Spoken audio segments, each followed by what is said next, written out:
I think the right way to go about this problem is to say corporations are people under the Constitution, and they should have those rights that are appropriate for that type of person. For example, we say that minors are people under the Constitution, but they don't have the full panoply of rights that everyone else has. They have the rights that are appropriate for minors. I think we should do something like that for corporations. I'm Bethany McLean. Did you ever have a moment of doubt about capitalism and whether greed's a good idea? And I'm Luigi Zingales. We have socialism for the very rich, rugged individualism for the poor. And this is Capital Isn't, a podcast about what is working in capitalism. First of all, tell me, is there some society you know that doesn't run on greed? And most importantly, what isn't? We ought to do better by the people that get left behind. I don't think we should kill the capital system in the process. Everyone is familiar with the seemingly strange idea that corporations are legally treated as people. But few people know the story behind how that actually came to be, or why this bizarre, not really legal loophole of sorts, but legal theory is shaping everything from the products we buy to the elections we vote in. The history behind this legal fiction is crazier than most people know. After the Civil War, the 14th Amendment was written to guarantee equal protection for formerly enslaved people. But almost immediately, corporations began hijacking the amendment to challenge government regulation. In fact, one of the statistics that he has is that most of the legal suit concerning the 14th Amendment were not to protect formerly enslaved people, but to protect corporations. So when Luigi refers to his argument, he means to our today's guest on Capital Isn't, who is Adam Winkler, a UCLA law professor and the author of a wonderful book called We the Corporations. He points out a pretty glaring fact. The Constitution literally begins with we the people, not we the corporations. And there is no hint that the founders ever intended to extend these protections to businesses. What makes Adam's thinking so compelling is that he resists the cartoonish corporations bad, individual good narrative. But he does outline a clear, undeniable trend. For most of American history, and especially under the current Roberts Court, the Supreme Court has been decidedly favorable to business.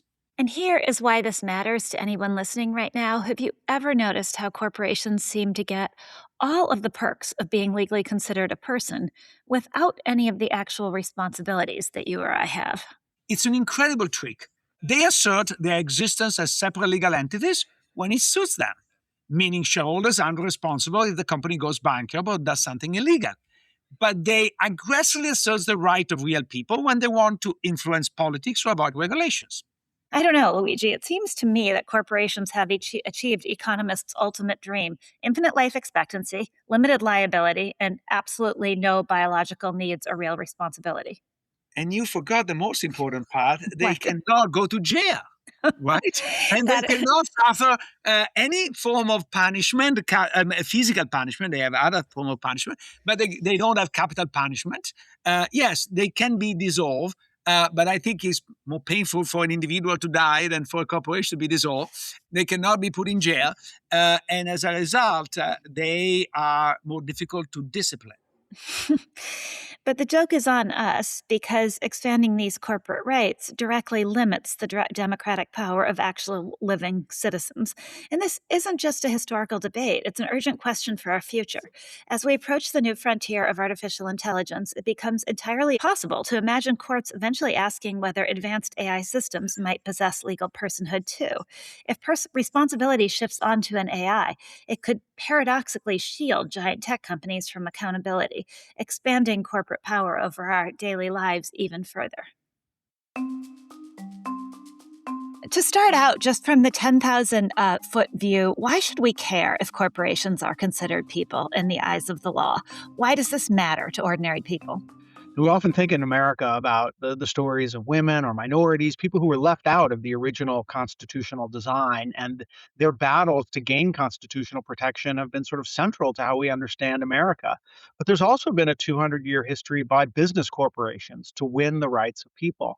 And we should care about this because by giving corporations rights, we give them the power to defeat regulations that are adopted by we the people to limit corporations, to limit corporate power, and to protect consumers or workers or general society.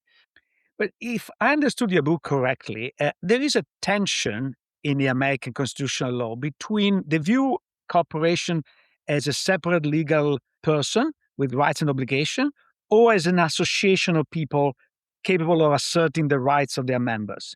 And ironically, at least from my ignorant point of view, the second interpretation is the one that gives corporation more power than the first. Am I right? Can you explain this idea? It's really interesting that since Citizens United was decided in 2010, there's been a real backlash against the idea that corporations are people under the Constitution.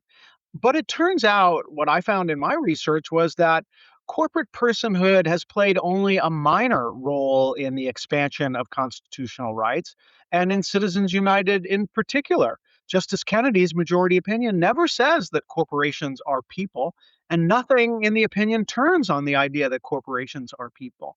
Instead, the argument he makes is that corporations are associations of people, and that the reason why we need to protect the rights of business corporations is because they're preserving the rights of the people who are associated within the corporation. And obviously, if you think about the rights of the corporation are just a function of the rights of the people who form the corporation, well, of course, corporations are going to have all the same rights as people. In business law, however, we generally say corporations are artificial persons. As a person, they have certain rights, but those rights are distinct from the rights and responsibilities of the people who form the corporation. In the few cases where the Supreme Court has taken seriously the idea of corporate personhood as it's understood in corporate law as a marker of separation between the rights of the people who associate within the corporation and the rights of the entity itself, we've often seen the court limit the rights of corporations. And so we've had this unusual dynamic where people generally think corporate personhood's the problem, but it may be that corporate personhood is the answer. Huh. That's really interesting. Am I right to think that in the way the case law has been decided thus far, that corporations have been able to have their cake and eat it too? They've been able to be people when it serves them to be people, and they've been able to not be people when it serves them not to be people? I think the best example of this is the Hobby Lobby case decided by the Supreme Court a few years ago.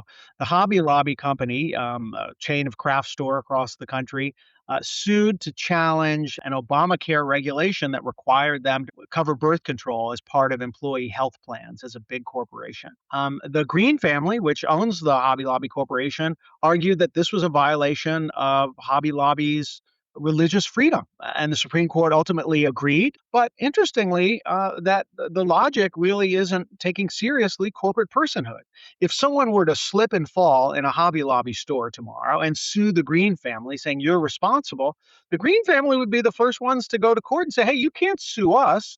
You need to sue the entity, Hobby Lobby, the corporation. There's a strict separation in the law between the rights and responsibilities of Hobby Lobby on the one hand and the Green family on the other hand. And so this is a perfect example of where the Green family wants the benefits of corporate personhood, that separation between the entity and the owners for purposes of liability, but wants to collapse that distinction when it comes to something like religious liberty. When indeed Hobby Lobby, the corporation, doesn't have any religious elements to it. It's not a church or a religious institution or a religious corporation. It's just a sheer business corporation. But actually, let me challenge you on this because if we are a small corporation, five of us are devout Christians, and we want the shop to close down on Sunday, I think is completely in the realm of legitimate things for the corporation to do so.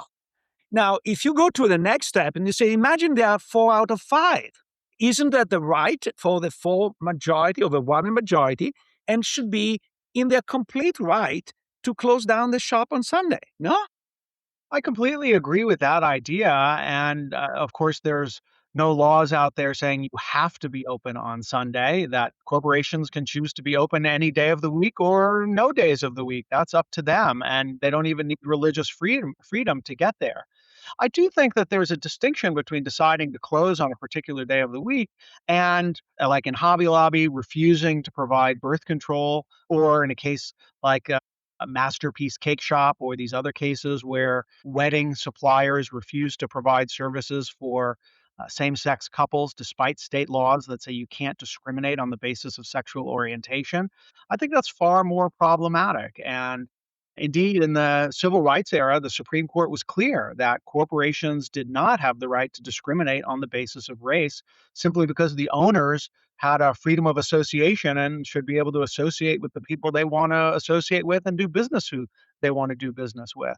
I think the Supreme Court's lost sight of that in recent years by extending religious liberty protections to corporations in a way that are much more profound and serious on their impact on workers or the local community than simply like Chick-fil-A deciding for religious reasons we're not going to open on a particular day of the week. So, is part of the problem that the law can be a blunt instrument for all that we try to make it a nuanced one, and that the law simply doesn't provide for distinctions between of the sort Luigi was kind of getting at, staying open on the Sundays or not, arguably of no harm to anybody, and a decision that should be within the rights of the company, maybe, and something that really impacts workers or a community that could also be couched as a religious issue, but one that does could do enormous damage to people. Absolutely. I think one of the surprising things I found in my research for We the Corporations was despite over 200 years of Supreme Court cases extending our most fundamental rights to business corporations, there's been very little theorizing about the nature of the corporation or whose rights are really at issue here. I say the court has really never thought deeply about who are the members of a corporation. Is it the shareholders? Is it the board of directors? Is it the employees? Is it the broader community of stakeholders that might include local communities of interest or consumers who purchase the products? When the Supreme Court says, for instance, corporations have an unlimited right to spend money on election campaigns because they're an association of people, the court never does ask the hard questions of whether those people, who are those people, number one, and whether those people want their money being spent on electoral politics. Presumably, the businesses that are freed to spend money on electoral politics now, if they're, for instance, a publicly held corporation, include Republicans and Democrats who don't want to see their money spent on politics that oppose their own right to vote and their own voting behavior.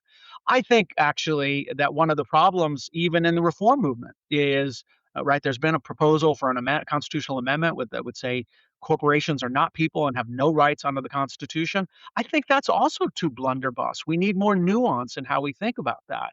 I think the right way to go about this problem is to say corporations are people under the Constitution, and they should have those rights that are appropriate for that type of person. For example, we say that minors are people under the Constitution, but they don't have the full panoply of rights that everyone else has. They have the rights that are appropriate for minors. We say that foreign citizens who are resident in the country on a green card have constitutional rights, but not the full panoply of rights. Same thing with undocumented immigrants. They have some rights under the Constitution, but not the full panoply of rights. I think we should do something like that for corporations and say, you know what, corporations need some constitutional rights. The New York Times and CNN need a constitutional right. Otherwise, they'll be censored. And at the same time, some corporations should have religious freedom rights. We might expect religious organizations. Lots of churches are formed as corporations. They should have religious freedom. That's what they're formed for. And maybe we want to distinguish between closely held corporations and public corporations. But the Supreme Court has really just never approached these issues with that kind of nuance. Well, let me push you a little bit farther on this because there seems to be a fundamental contradiction between the view, especially in Delaware, we have of the way corporations should be run and the way the Supreme Court sees corporations, because it's clearly unprofitable for Hobby Lobby to close on Sunday. So if a corporation has a duty, and this is open to debate, but has a duty to maximize shareholder value, they should be open on Sunday against the preferences of the majority of their shareholders. Of the two, either corporation are association of individuals and should behave like association of individuals, where we have a discussion about what the objectives are, or are predetermined with a single objective to maximize shareholders' value, and then they shouldn't have certain rights because it's dangerous that they have certain rights. One of the landmark cases I talk about in my book, which is not a corporate rights case, but an important in addressing this exact question, deals with the famous visionary car maker Henry Ford, who brought the automobile to the masses and created the assembly line production process. And in 1916, Ford and his company were sued by two business partners, the Dodge brothers, who owned 10% of Ford Motor Company stock. They were unhappy that Ford refused to maximize profits even more, even though they were making tons of money. Ford announced that he would begin paying workers $5 a day, double their previous wages, even though job applicants were plentiful. Ford announced that they were going to lower the price of cars, even as significant improvements were introduced and inventory sold out. The Dodge brothers ended up winning that case in the Michigan Supreme Court against Ford's public spirited view of the corporation.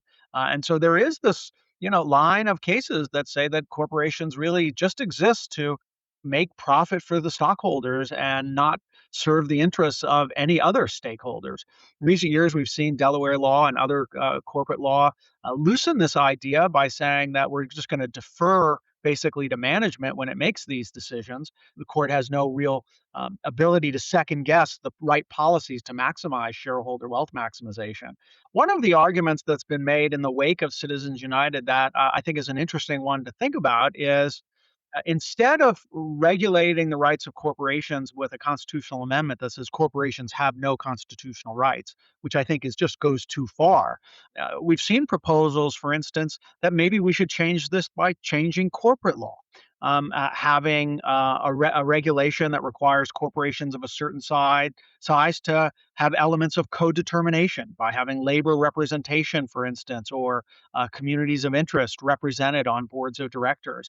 And that way, if you're going to get a corporation that strays from the profit maximization principle in favor of, say, the interests of the stakeholders, that stakeholders other than shareholders have a voice in pursuing what that corporation does. It's also worth recognizing, I think, that when a corporation asserts, for instance, the political speech rights and takes out political expenditures, it may be, like, as the Supreme Court says in some instances, that they're just doing that to serve the interest of shareholders.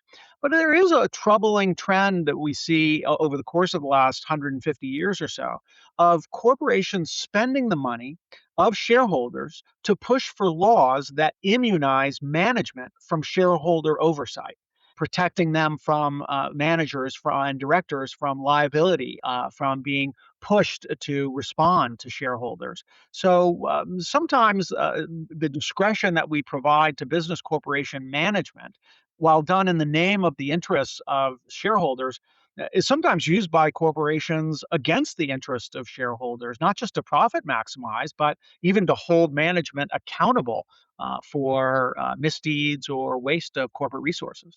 So perhaps I think about the law in the wrong way, and perhaps I think about it as more fundamental, more built on fundamental truths or precepts than it actually is. But how can it be that the Supreme Court can have made so many of these decisions over the centuries on behalf of businesses without ever wrestling with some of these fundamental questions, like what are we talking about here? It's certainly not for a lack of opportunity, right? The very first Supreme Court case to ask the question, are business corporations protected by the Constitution, was decided all the way back in 1809.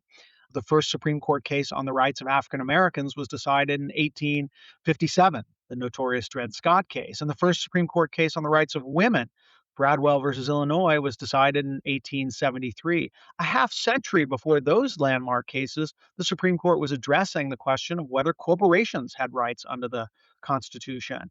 One thing that's odd to notice is that in the Dred Scott case, the Supreme Court said that African Americans could not be citizens under Article 3 of the Constitution. That was a provision that provides you access to federal court if you're in a lawsuit between citizens of different states. Ironically, sadly, or tragically perhaps, in the 1809 case, the Supreme Court held that the Bank of the United States, the richest and most powerful corporation at the time, did have a right to sue in federal court and could be considered effectively a citizen when it sued someone in a different state. It's certainly been a long history of corporate rights cases that could have offered that kind of thoughtful exposition about the nature of a corporation and what kind of rights it should have. We just haven't seen it happen. Honestly, reading your book, one becomes very cynical about the law because it seems that at the end of the day that the law is very malleable, is very much shaped by the most powerful people, and in this particular case, by powerful corporations. And sometimes they use one theory, sometimes they use the other theory. They don't even have the obligation to be consistent across cases. To some extent, the court tries to be consistent, but the people bringing suit in name of a corporations can pick and choose whatever fits the best. And at the end of the day, the entire 250 years history seems to be a drift in the interest of business versus a normal human being. Can you give us a bit of hope that that's not the case? No.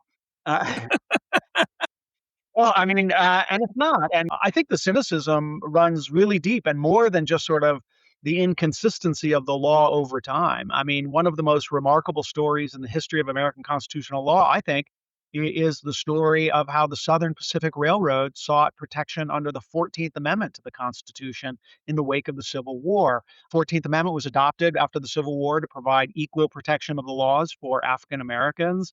The Southern Pacific Railroad, one of the most powerful corporations in the West at the time, devised a groundbreaking series of test cases seeking to gain the right of equal protection of the laws so that they could fight taxes, such as a California tax that was a special tax imposed on railroads. And the lawyer for the Southern Pacific Railroad was Roscoe Conkling, who was a very notable lawyer at the time. He had been nominated and confirmed to sit on the Supreme Court himself, a position he turned down because he was making too much money as a lawyer for the railroads and couldn't afford to be a justice. And he went and told the justices that the 14th Amendment was rewritten by its drafters specifically to embrace artificial persons like corporations. And it was an audacious argument, but Conkling was uniquely situated to make it. As a young congressman, he had been on the committee that had drafted the 14th Amendment. So he was speaking about his own personal experience. You use the term audacious for the claim that Coughlin made in front of the Supreme Court, and I didn't get fully from your book. Did you mean he lied? I think that there is no question that Roscoe Conkling lied to the Supreme Court, that Roscoe Conkling even produced a journal which he said supported his argument, never before been published, of the debates of the drafting committee of the 14th Amendment. And he said a close look at this journal will show that we were intending to protect business corporations. We now know that the journal was a real journal of the drafting committee of the 14th Amendment, but nowhere in it does it say that they changed the wording as Conkling claimed, that they were designing the 14th Amendment to protect business corporations. And indeed, even if they had that intent, there is no discussion in any of the public debate over the ratification of the 14th Amendment by we the people that discussed corporations or businesses being able to use this provisions. I think that there's no doubt that it was a lie and that he was playing fast and loose with the facts. I even think, although I'm not 100% certain about this because there's no record of it, I think actually the Supreme Court realized this. And Conkling's case on behalf of the Southern Pacific Railroad was held off. The court didn't reach a decision on it for 3 years, just refused to issue a ruling on it. And I think it's because they discovered his forgery on this, but yet the justices themselves were very much in favor of expansive rights for corporations. When another Southern Pacific Railroad case comes to the Supreme Court a couple of years later, Conkling's not involved, and no one talks about the drafting committee and the intent behind the 14th Amendment. They don't use his drafting committee journal that he had claimed supported his argument. So I think that the Supreme Court really just discovered his fraud. At the end of the day, it didn't matter to the justices, though, because remember at the time, if we go back to that time, it's really interesting to read biographies of justices from the late 1800s. And what was considered a compliment to the justice is how they took the law and changed it and used their creative force to make the law a better tool for a society that's looking to improve itself. And the idea of a living constitution was not an anathema to the justices or the legal community at the time. That was a compliment at the time. And it turns out that the justices in the late 1800s were very much in favor of expansive rights to corporations. This is really the very beginning of the Lochner era, which roughly 1890s to 1930, so 1934, 37, right around there. And that Lochner era was known as being one where the Supreme Court was very expansive in its protection of business interests and very hostile to business regulation. It's worth noting, by the way, that even the Lochner era court, though, drew some limits on the rights of corporations. For instance, saying that corporations don't have the right to political speech, and courts upheld campaign finance laws that restricted corporate spending on elections. Cases that the Supreme Court today has really lost sight of and expanded the rights of corporations to spend for political reasons.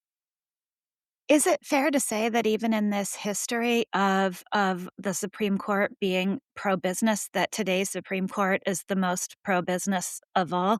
And then I was actually also wondering, as you were talking, it's perhaps an unanswerable philosophical question, but I wonder if the fact that so many Supreme Court justices have tended to come from a few very elite institutions, that maybe baked into their belief system somewhere is just that America depends on its businesses and that corporations have to be nurtured and be allowed to thrive at all costs because as businesses go, so goes the country.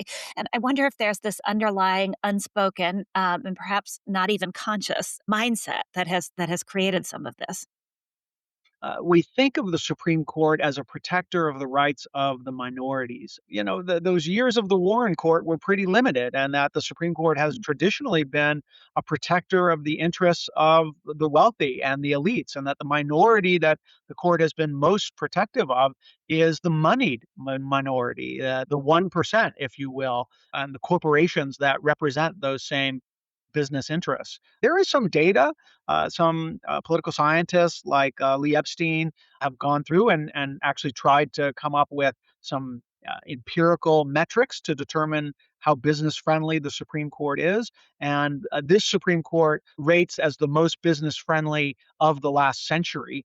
If the Supreme Court now consists of originalists or constitutionalists, I'm not sure I understand the difference between those two ideas. But the idea being that everything is supposed to be rooted in what the Constitution actually said. But the Constitution makes very no mention of corporations or corporate rights. How then do we have a Supreme Court that is now at least half originalists or constitutionalists that does all these rulings in favor of corporations when there's nothing about this in the Constitution? Yeah, I think it's a real dilemma for the originalist justices that make up the majority of the Supreme Court today. There's absolutely no evidence that the framers intended the Constitution to protect business corporations, and no evidence, despite the arguments of Roscoe Conkling in the Southern Pacific Railroad cases, that the 14th Amendment was designed to protect the rights of business corporations. And in fact, we know that the founding generation harbored a certain hostility to business corporations, with Jefferson condemning what he called the aristocracy of our moneyed corporations. And so I think this is a problem that the Supreme Court has long ignored the original understanding of the Constitution when it came to corporate rights and expansively read the Constitution to protect them. To the extent that we have a living Constitution, a Constitution that evolves to keep up with changes in societies, I don't think it's a stretch to say that corporations have been among the primary beneficiaries of that living constitutionalism. But yet we've seen virtually no effort by the originalist justice to really provide an originalist grounding for rights of corporations. Now, I was very intrigued by one case that you mentioned, which is Marsh versus Alabama, where corporations are bound to respect the constitutional rights of others. You mentioned that also Burl supported this idea that corporations should be subject to constitutional limitations, as is the state itself.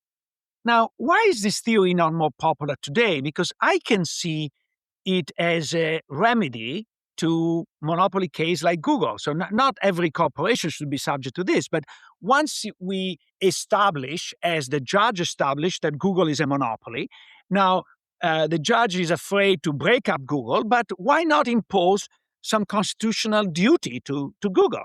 It's a great question. We really revere the founders in America and talk about their brilliance and how much they understood and could predict the future and regulate or set up the Constitution in ways that responded.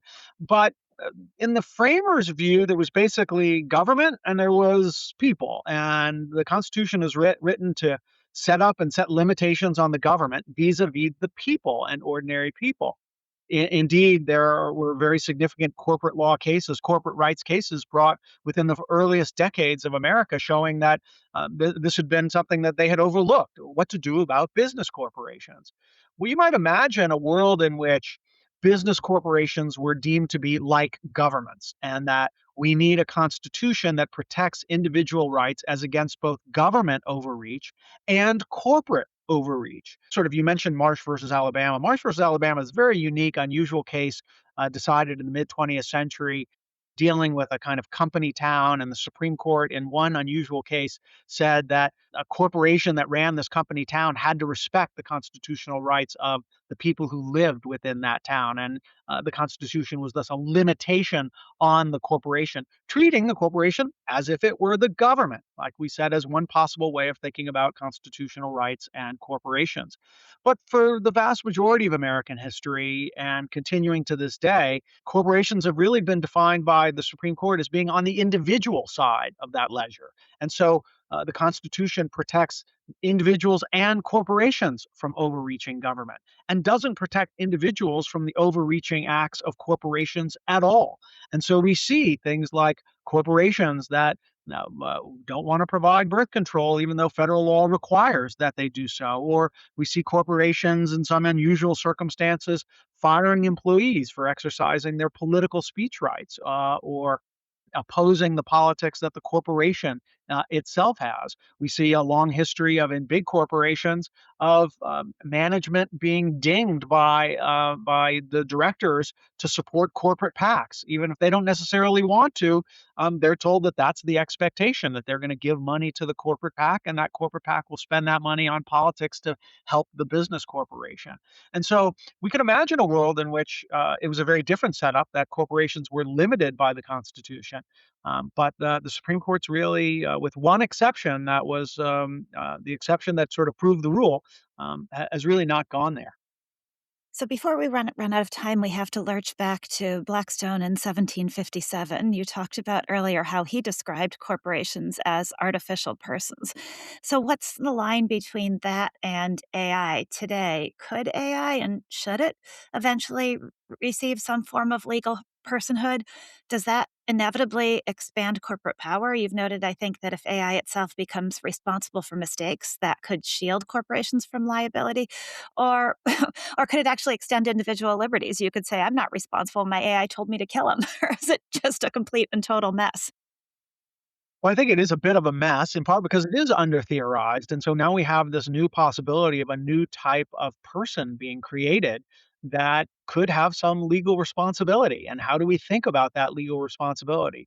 I drove to work today in a car, a Tesla that had self-driving capability. And it's a real interesting question. If that car under self-driving, gets into a car accident, who's responsible? Am I responsible? I wasn't even driving the car. Why would I be responsible? Is Tesla responsible?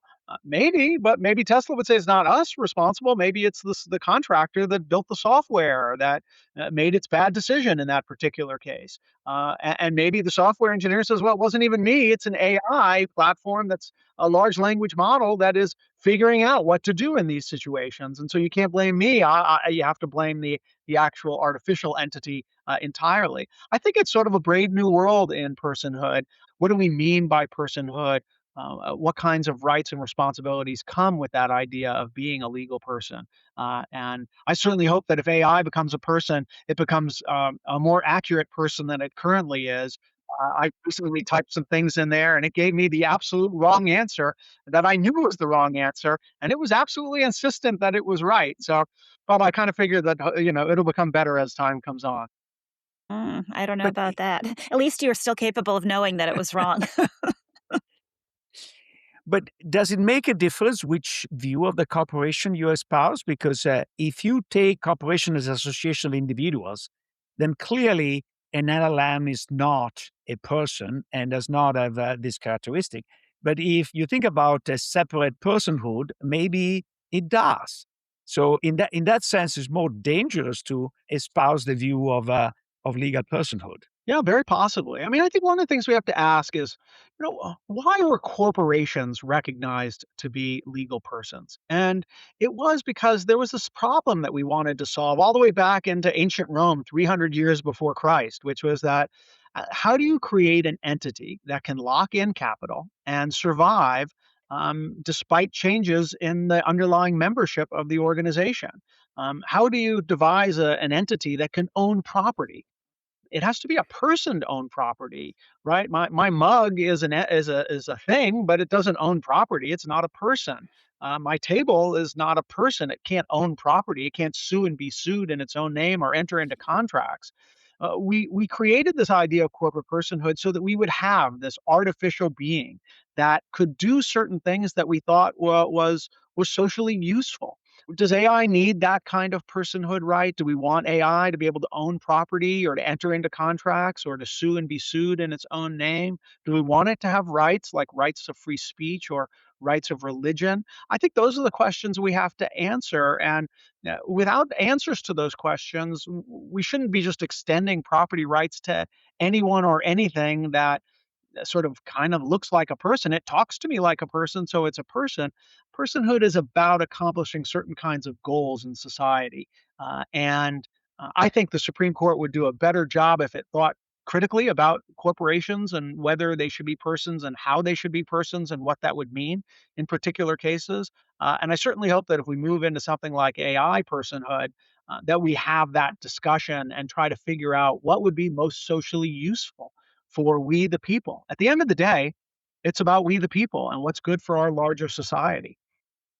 I was actually wondering if you were talking if that is part of the problem here, that we lost sight of that idea that a corporation was supposed to be socially useful, and that we seem to have completely gotten away from that idea.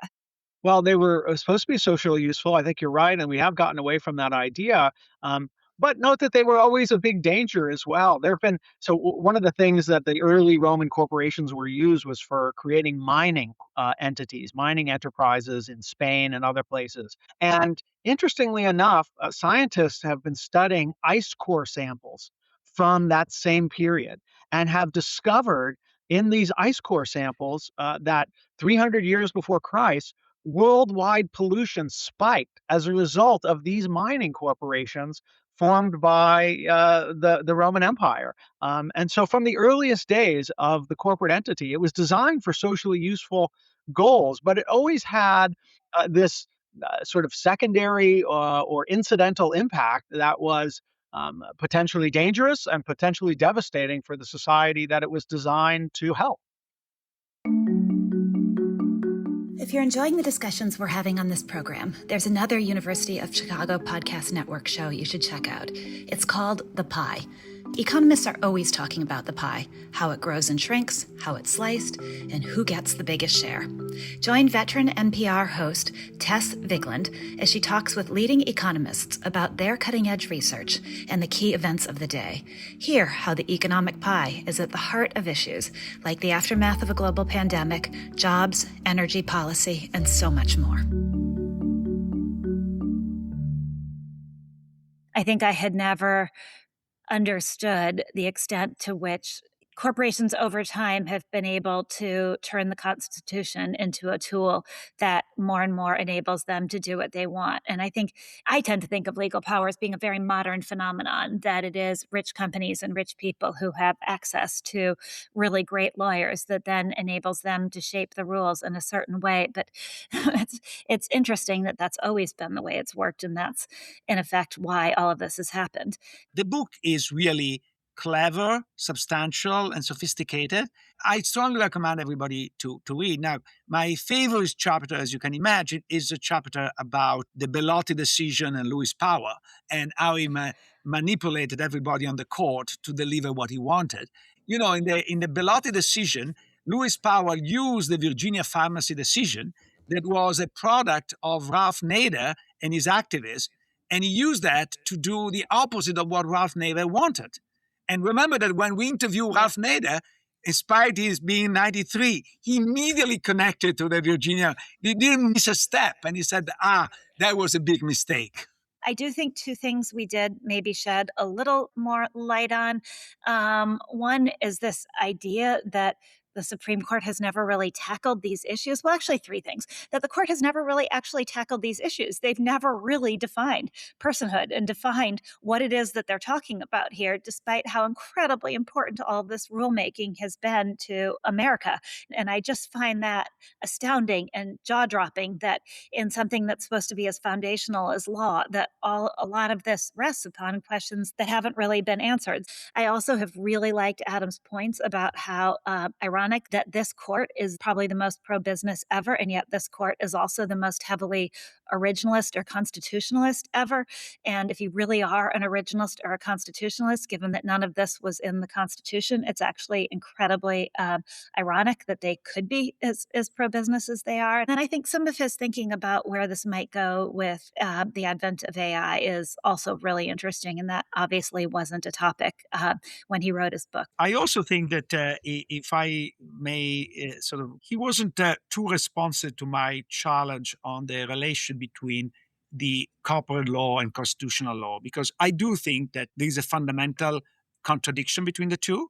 And I do think it's something we want to tackle. Problem is that corporate lawyers don't want, or legal scholars don't want to change their own system. And constitutional lawyers are bound by the Supreme Court. And so it is a tug of war, and nobody really wants to investigate this further. Also, if you think about it, corporate lawyers make a lot of money from ambiguities in the law, right? So it's within everybody's interest to have it be somewhat ambiguous rather than to define these things in a way that may stop some cases from being brought. So clarity is not really in the interests of the powers that be. When you look at his book after having read the book by Caterina Pistò, you really think that she's right to some extent. And because she could have just cited this book and say, look, this is Exhibit A, or the fact that doesn't matter. Sometimes you use the personhood, sometimes you use the idea that you are an association of individuals. The only thing that is constant is that business always wins. Yeah, I do think we're more and more touching on this theme that business always wins, and maybe we should try to think about how that might sometimes be a good thing. And I suspect that if there is a defense of it, it is this idea that if business is prosperous, then the rest of us are prosperous. That can be true, but it is based in this kind of outmoded version of a 1950s economy where a successful company did need the people who bought its products to also be successful and to have money to buy its products. Somehow that has separated in recent decades, and there are too many corporations where it is possible for them to thrive, even if the society and the citizens don't thrive. Maybe that's really the key problem, is that our formulation of how the world works hasn't yet caught up to how corporations are shaped today. And I think the most compelling number in this is the share of corporate profits that are going to shareholders versus labor. I guess you can argue shareholders are all of us to some extent, except they kind of aren't. But that's the most compelling evidence to me that something is going wrong in that equation. I think we haven't fully come to terms with what that is. That was a lot. I'm not sure I was very coherent. Do you know? Did it make sense to you? I think you're very coherent, but you only look at the perspective of the tension between workers and capitalists, if you want, and you are ignoring the externality issue, which is gigantic. Eliminating every environmental regulation is good for business. And by the way, this is what I'm obtaining under Trump. Little detail makes the environment unlivable, kills us all in young age, and this is not for the good of the country. So one thing we didn't really talk about, but is this idea of the counterfactual. How would it be different? How would our world look different if the Supreme Court had made a different set of decisions? And if corporations had been relegated to the position in American society that they operated at the start, where they were limited life, chartered expressly for a certain purpose, and meant to be beneficial to society? Would the world look different and better if we had kept corporations in that box? I think I will distinguish between an hypothesis of saying, oh, if that particular decision went in a different way, what would have happened, versus if corporations couldn't fight back. Because what I learned from his book is basically no matter what, corporations win. And when I asked him, can you give us a hope that that's not the case? He had the most straightforward answer possible. No. So he was very honest in saying there is no hope. So even when they did not, I try to remember, I think it's the Santa Clara decision in which they do not say that they give civil right to the corporation, that particular decision. Then there is the transcriber that wrongly summarize the decision, and everybody cites the transcription so that they interpret as gone the other way. So that's the proof that even if the judges decides in a different way, the world is going ahead in the interest of our corporation no matter what. Well, I think that is a convenient rhetorical way of getting around to answering the question, because the broader question would be, what if the court recorder hadn't gone what if we just lived in a different world where corporations had never achieved the status? But that was a very clever duck. I appreciate it. Capital Isn't is a podcast from the Stiegler Center and the University of Chicago Podcast Network in collaboration with the Chicago Booth Review. If you haven't yet, you can now find our podcast as a video on YouTube. Don't forget to subscribe and leave a review wherever you get your podcasts. The show is produced by me, Matt Hodap, and Brittany Broders, with production assistance from Andy Nazaro, Matt Lucky, Sebastian Burka, Joey Prepst, and Andy Shee. The podcast is partially supported by a generous contribution from Luis Muniz and Cristani Medeiros Muniz. We are grateful for their commitment to advancing the thoughtful dialogue and scholarly engagement on our show. If you'd like to take the conversation further, also check out promarket.org, a publication of the Stiegler Center, and subscribe to our newsletter. Sign up at chicagobooth.edu/Stiegler.